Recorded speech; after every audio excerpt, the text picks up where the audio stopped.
How much do I have to sell my farm for? Is there a minimum amount? Can I sell it for $1? Today we're tackling this question that comes up often when planning for the future of the farm. How much can you gift each year? And what are the gift tax rules you need to know?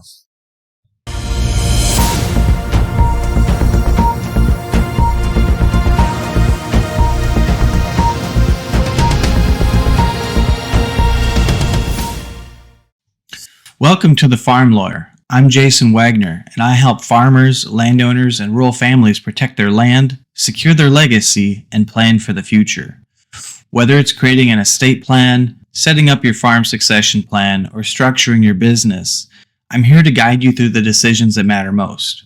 If you're ready to plan smarter and protect what you've built, let's get started.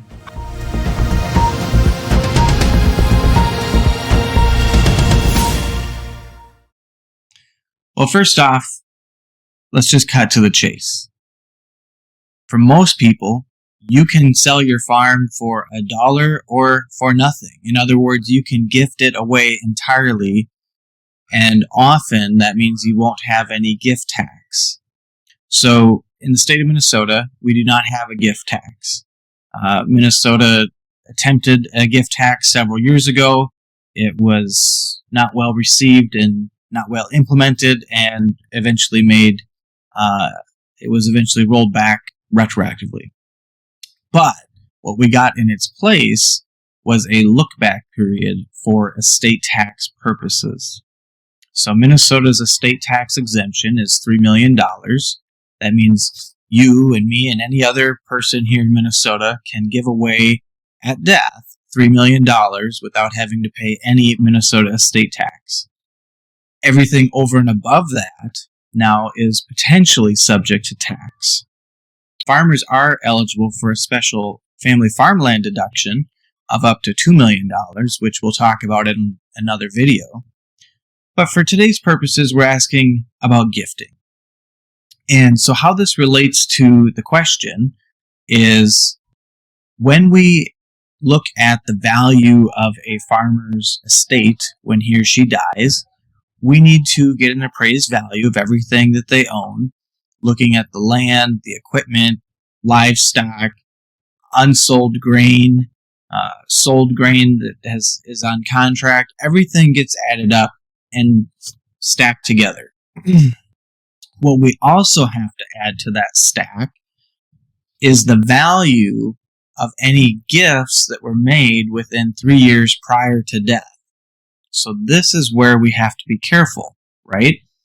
Because if we have a $3 million farm and we want to give it away for nothing to our farming heir, we just say, here you go, it's yours, good luck, I did what I could. The value of that property is still going to be included in that farmer's Minnesota estate for 3 years. Because if they die within 3 years, let's say that farm was all they owned, their estate is now worth $0, but they die within 3 years. They die a year later. Okay, well, we've stacked up our little stack. There's nothing there. It's $0. But remember, we have to look back and add back in those gifts. We say, oh, okay, we did make a gift within 3 years. All right, well, let's take a look. What's the value of that gift? It was $3 million. Boom, it gets added back onto the estate. Now, in this example, we said that farmer was starting at $0 because their estate value after the gift was $0. Added that $3 million back in, so there's no estate tax at this point. Remember, we have that exemption. But what if we said that farmer had $2 million of other assets or land, and then we had to add that $3 million back in? Well, now we have a $5 million estate in essence. So we take our $3 million away, that everybody gets that exemption. Now we have $2 million of potentially taxable assets in Minnesota. And if we can't wipe it out through a family farmland or family business deduction, we may have some tax. But guess what? If you hadn't given it away, it would have been there anyways, right? So does it matter? Well, maybe not. One of the things that we need to think about is basis or stepped up basis, which is the subject of another video. What about on the federal side? Well, on the federal side, right now in this 2025, we have a pretty large federal exemption. It's historically large. It's 13.9 million roughly today in January of 2025 per person. So I, you, everyone else has $13.9 million federal exemption. Unlike the Minnesota exemption, the federal exemption is a unified exemption. So it's, hey, you can give it away during life, you can give it away during death. We, the IRS, we don't care when you use it, but here's your number, stick to it. So we've used up now $3 million by giving it away during life. That means that now I have $10.9 million left to give away at death or at any other time during my life. But until I use that number in full, I'm not going to owe any federal estate tax. Okay? So that's pretty important because that means that, again, for many farmers that are not subject to federal estate tax at those exemption limits, we can be pretty generous in our gifting and not really have to worry about what the gift tax consequences would be. We also get to apply the annual gift tax exclusion. Now, this is the number where people say, well, if I go over $15,000 or $16,000, don't I have to pay gift tax? No, you don't. And by the way, that number in 2025 is $19,000. It's adjusted for inflation every year by the nearest thousand. So at $19,000 gift tax exemption, or exclusion, that means that that first $19,000 doesn't even count against my exemption.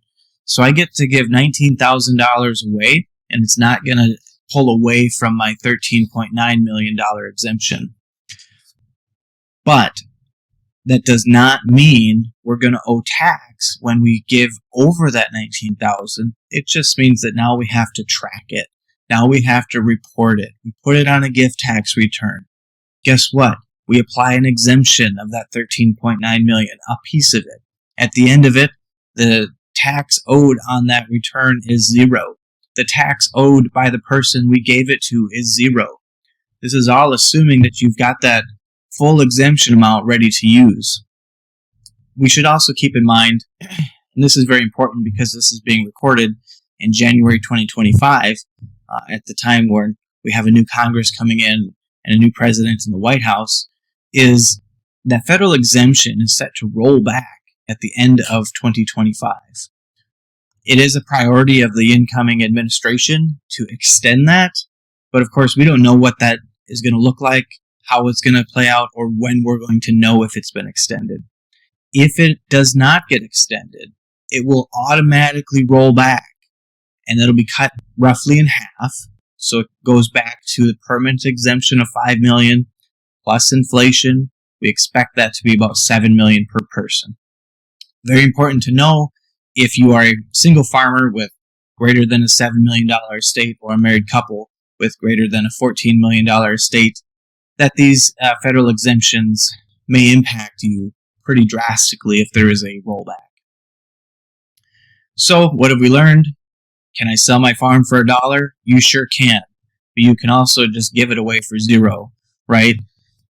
And it's all part of the farm succession journey, is what should we give away? When should we give it away? What type of discounts do we need to apply here in order to make this viable for our farm successor? Because we're not going to make it viable if we just take the appraised value. But that's what the IRS looks at.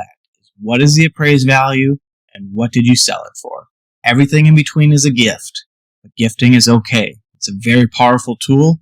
It's something we do all the time. Planning a gift like this strategically can help move your farm along to the next generation. If you want to learn more about gifting or farm succession strategies, reach out. We're here to help. Thanks for watching, and don't forget to like and subscribe for more farm-focused planning tips.